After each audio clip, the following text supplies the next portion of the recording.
નમસ્કાર વિદ્યાર્થી મિત્રો, અલ્ફા વિદ્યા સંકુલ વતી આપ સર્વેનું હાર્દિક સ્વાગત છે. વિદ્યાર્થી મિત્રો, આપણે વિજ્ઞાનનું પેપર સેટ તૈયાર કરીએ છીએ, આઈએમપી પેપર સેટ, કે જેની અંદરથી બોર્ડની એક્ઝામમાં 90% કરતાં પણ વધારે પૂછાવાનું છે તેવું પેપર સેટ. અને તેમાંનો આ એક પ્રશ્ન કંઈક આવો છે: કોઈ પણ બે વનસ્પતિ અંતઃસ્ત્રાવ જણાવી તેનું મહત્વ સમજાવો. એનો મતલબ કે પહેલા મારે શું જણાવવાનું છે, તો કે વનસ્પતિ અંતઃસ્ત્રાવ. તો પહેલા મને એ ખબર હોવી જોઈએ કે વનસ્પતિ અંતઃસ્ત્રાવ શું છે.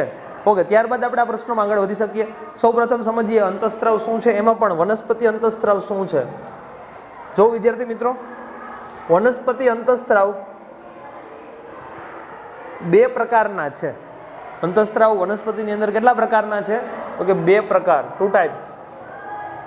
આ બે પ્રકારની અંદર કઈ કઈ વસ્તુ છે, તો કે એક જે છે એ એની વૃદ્ધિ પ્રેરે છે, એટલે તેને કહેવાય વૃદ્ધિ પ્રેરક.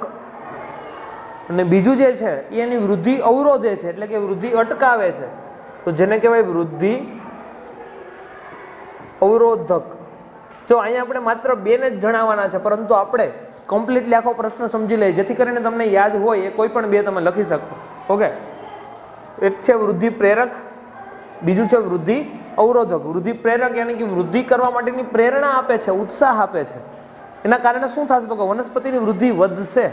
વૃદ્ધિ અવરોધક વૃદ્ધિ અટકશે, વૃદ્ધિ પ્રેરક વૃદ્ધિ વધશે. ઓકે, હવે આની અંદર વૃદ્ધિ પ્રેરકની અંદર 3 અંતઃસ્ત્રાવ આવશે. એક છે ઓક્સિન,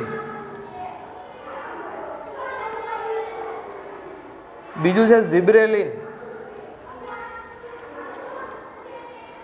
ત્રીજું છે સાઇટોકાઇનિન.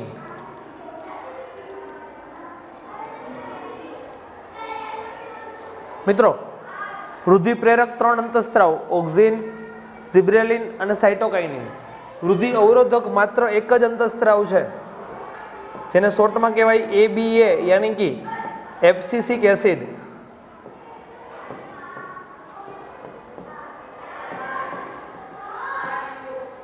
આમાંથી આપણે કોઈ પણ બેની માહિતી આપવાની છે. આપણે સ્ટેપ બાય સ્ટેપ બધાની માહિતી યાદ રાખી લઈએ. બે લીટીની અંદર જ એની માહિતી આવે છે. ઓક્સિન જે છે એ શું કામ કરશે, તો કે વનસ્પતિના સંપૂર્ણ વિકાસ માટે મદદરૂપ થશે. ઝિબ્રેલિન જે છે એ શું કામ કરશે, તો કે વનસ્પતિના પ્રકાંડના વિકાસ માટે કામ કરશે. સાઇટોકાઇનિન જે છે એ શું કામ કરશે, તો કે વનસ્પતિના મૂળના વિકાસ માટે કામ કરશે. અલ્ટરનેટ આ 3 અંતઃસ્ત્રાવ છે એ શું કરે છે, વૃદ્ધિ પ્રેરે છે, વૃદ્ધિ વધારે છે. ઓક્સિન સંપૂર્ણ માટે, ઝિબ્રેલિન કોના માટે, તો કે માત્ર એના પ્રકાંડ માટે, અને સાઇટોકાઇનિન તેના મૂળના ભાગો માટે. એબ્સિસિક એસિડ આ શું કરે છે, તો કે વૃદ્ધિ અવરોધે છે. વૃદ્ધિ અવરોધકની અંદર આપણે માત્ર એક યાદ રાખવાનું છે, એબ્સિસિક એસિડ. મિત્રો, આની અંદરથી તમને MCQ પણ પૂછાવાના છે, ખાસ ઇમ્પોર્ટન્ટ છે. 2 માર્કનો પ્રશ્ન તો ખરો જ, પણ MCQ ની અંદર પણ પૂછાશે.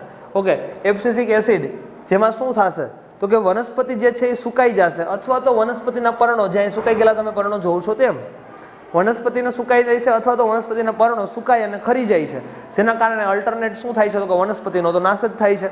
ઓકે, તો વૃદ્ધિ પ્રેરક 3 ઓક્સિન, ઝિબ્રેલિન અને સાઇટોકાઇનિન, અને વૃદ્ધિ અવરોધક ઓનલી 1 કયું છે, એબ્સિસિક એસિડ. તો આ પ્રશ્નમાં મેં તમને પૂછેલા છે 2, પરંતુ મેં તમને 4 શીખવાડેલા છે. 4 માંથી તમારે કોઈ પણ 2 લખવાના છે. ઓકે, અને 2 ના નામ લખી, માની લો કે મેં લખ્યું ઓક્સિન, ઝિબ્રેલિન, તો 2 ના નામ લખી એની માહિતી આપવાની છે. મને મજા આવી તો મેં સાઇટોકાઇનિન, એબ્સિસિક એસિડ લખ્યું તો એની માહિતી આપવાની છે. મને બહુ ઈચ્છા થઈ કે મને આવડે જ છે બધું, તો હું શું કરું, 4 ના નામ ભલે લખી નાખું, માહિતી કોઈ પણ 2 ની આપું. આવું પણ હું કરી શકીશ, પેપર તમારું એક્સ્ટ્રા ઓર્ડિનરી બતાવવા માટે. પણ એક ધ્યાન રાખજો મિત્રો, ટાઈમ નો વયો જાય. હવે આ પ્રશ્ન તમે અડધી કલાક સુધી લખી રાખો, આવડે છે તો એ વસ્તુ વ્યાજબી નથી. આપણે આખું પેપર પૂરું કરવાનું છે. ઓકે, તો માત્ર નામ લખવાના, વૃદ્ધિ પ્રેરક, અવરોધક, અને પછી ડાયરેક્ટ જ એમાંથી કોઈ પણ 2 ને ઉપાડી તેની માહિતી આપી દેવાની. ક્લિયર થાય છે મિત્રો? Good bye.